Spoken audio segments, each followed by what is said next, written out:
regard to item number 5, I do not know if Mr. Brister is going to be here today or not. Irrespective, however, of whether he is or not, I want to point out a couple of things. Number one, I think now it's a well-known fact, because of the research that I did as well as the phone calls that I got, that the $1 million that he allegedly was going to be able to make overnight once this board gave him his license back was as a result of him having had a 5-minute episode on Duck Dynasty, which I don't think is, that's why I hammered home that somebody on the board should have asked, how are you going to make this $1 million overnight? I don't know whether Duck Dynasty may be ready to start filming again, but at any rate, there were NSF checks, there were numerous NSF checks. Testimony was made that they were made good. They were made good. However, this office has a complaint from the lady who made good on them because she is trying to chase him down now. She called me, let me know how frustrated she was that this board had granted him that license.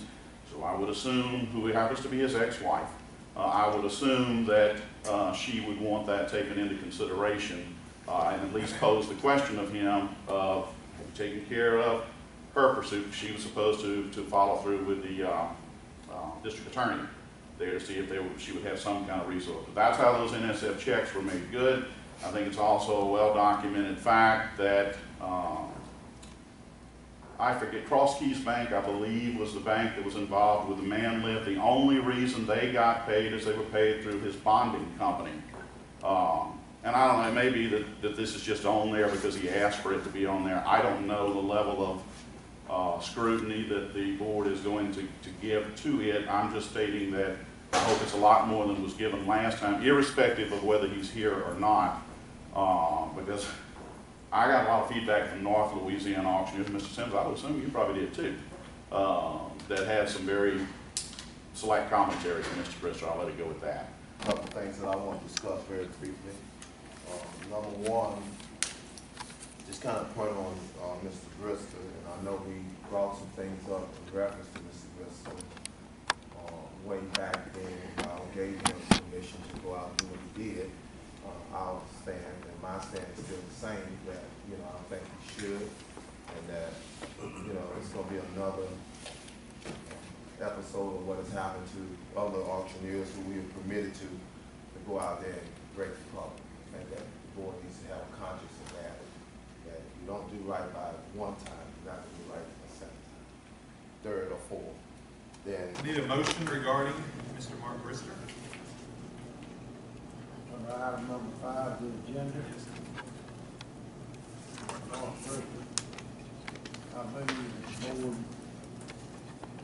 deny him his license after a period of time we got past conflict performed by him. And I'll second. I couldn't hear what he said. Can somebody repeat it?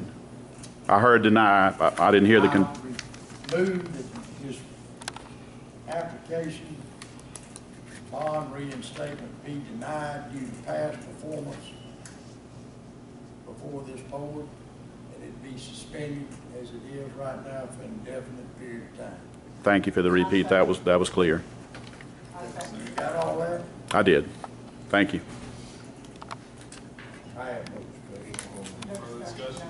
Let me say this, if you say suspended, or Or denied, denied, it doesn't have a Just license. denied it.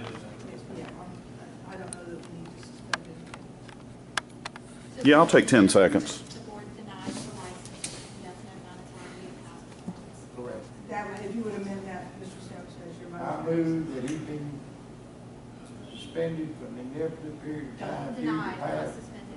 That he be denied a license due to past performance before this board concerning his other licenses. I'm not going to leave it 10 seconds. I commend the board on its actions. Actually, less than 10. Thank you. And if we have a second. I'll second. Do we amend the motion? All those in favor? Aye.